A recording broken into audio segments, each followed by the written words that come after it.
সমস্যা নাই, কার্বোরেটর সহ রেডি।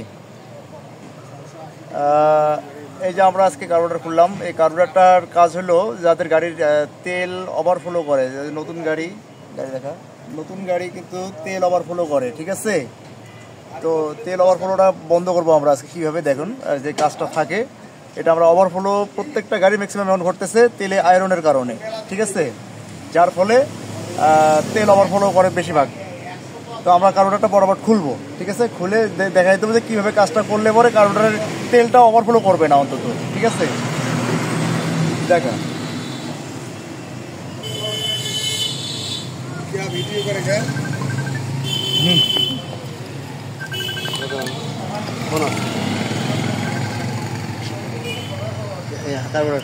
লাইভ হচ্ছে নাকি? কাজ দিচ্ছি তো তেল মানে তেল ওভারফ্লো করে ম্যাক্সিমাম গাড়িগুলোতে এখন শুধু তেলের কারণে। কিন্তু কাজটা কি অনেকে তো অনেক রকমভাবে নষ্ট করে ফেলে, মানে ঘুতাঘুতি করে কার্বোরেটর নষ্ট করে ফেলে, ঠিক আছে। অত ঘুতাঘুতি করা যাবে না, নতুন কার্বোরেটর অত ঘুতাঘুতি করা যাবে না। আমরা কার্বোরেটরটা খুলে নিচ্ছি, দেখা যায় কি কোনো ভিডিও হচ্ছে কার্বোরেটর দেখো। হ্যালো,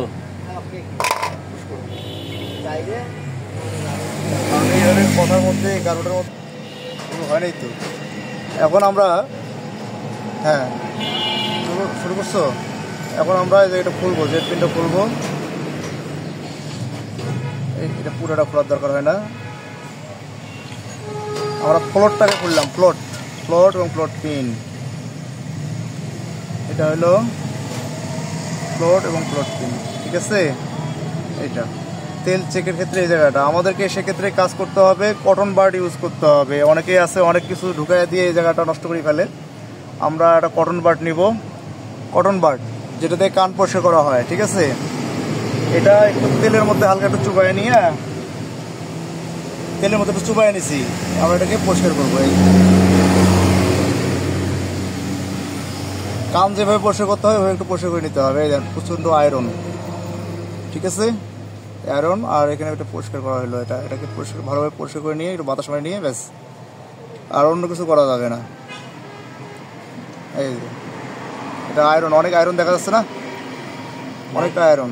এই গাড়িটা নতুন গাড়ি কার্বোরেটর ওভারফ্লো করে, ঠিক আছে, মানে তেল চেক করে না। অনেকেই ন্যাকড়া ঢুকাই দেয়, স্ক্রুড্রাইভার ঢুকাই দেয়, ছোটো স্ক্রুড্রাইভারগুলো ঢুকাই দিয়ে মানে ঘষাঘষি করে, ঠিক আছে, এটা করা যাবে না। এরকম কটন বাট নিতে হবে, নরম তুলা জাতীয় জিনিস নিয়ে এটাকে পরিষ্কার করতে হবে। এই যে সুন্দরভাবে পরিষ্কার করে নেওয়ার পর তারপরে একটু পেট্রোল দিয়ে একটু ধুয়ে নিলে ভালো। একটু পেট্রোল দিয়ে ধুয়ে নেবো, পাস করো এমনিতে। ও তেলের পাইপ করি, ঠিক করছো। এই যে আমরা এটা লাগাবো, হ্যাঁ, পরিষ্কার হয়ে গেছে। হালকা একটু বাতাস মারিয়ে দেবো, ব্যাস বাতাস করলাম। আর পিনগুলো যা আছে পিনগুলো খুলিয়ে ওয়াশ করতে পারলে ভালো, খুলিয়ে ওয়াশ করলে ভালো। আর যেহেতু আমরা এটা পিনে কোনো প্রবলেম নাই, এটা তেল ওভারফ্লো করে, সেক্ষেত্রে পিনটা তারপরে একটু হালকা করে বাতাস মারি দিচ্ছি, অথবা এখানে আরও কয়েকটা গ্যাপ আছে, এখানে যে গ্যাপ, এই যে গ্যাপ, এই গ্যাপগুলো দিয়ে বাতাস মারলে পিনগুলো দিয়ে বাতাস চলে যাবে। এই দেখেন, ঠিক আছে, ক্লিয়ার।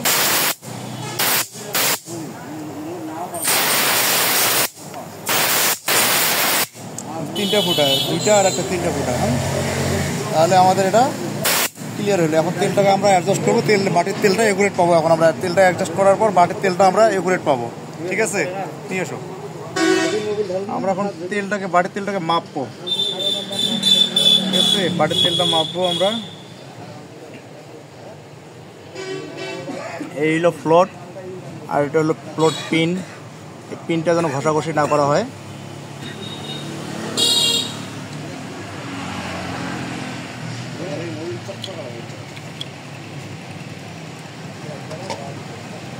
আমরা বাটির তেলটাকে এখন মাপবো, দেখি তেল ওভারফ্লো করে কিনা।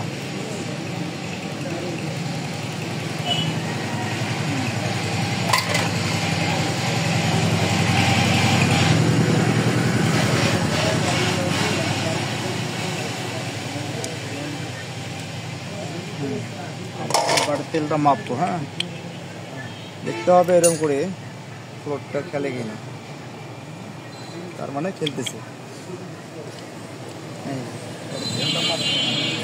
দেখি তেলটা বাটিতে বেশি আসে কিনা। তেল ছাড়লাম, দেখি এখন।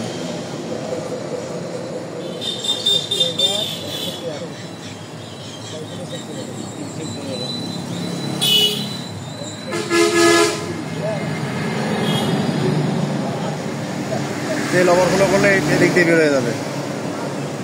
তেল যদি ওভারফ্লো করে তাহলে এদিক দিয়ে পড়ে যাবে তেল। পড়তেছে না এখন, ওকে এখন ওকে আছে, আর পড়বেও না যেহেতু মেলাক্ষণ হলো। তো ঠিক আছে ভিউয়ার্স, ওকে ওকে, কাজ এখন আমাদের কমপ্লিট। আর যেহেতু তেল পড়তেছে না, তো সকলকে ধন্যবাদ।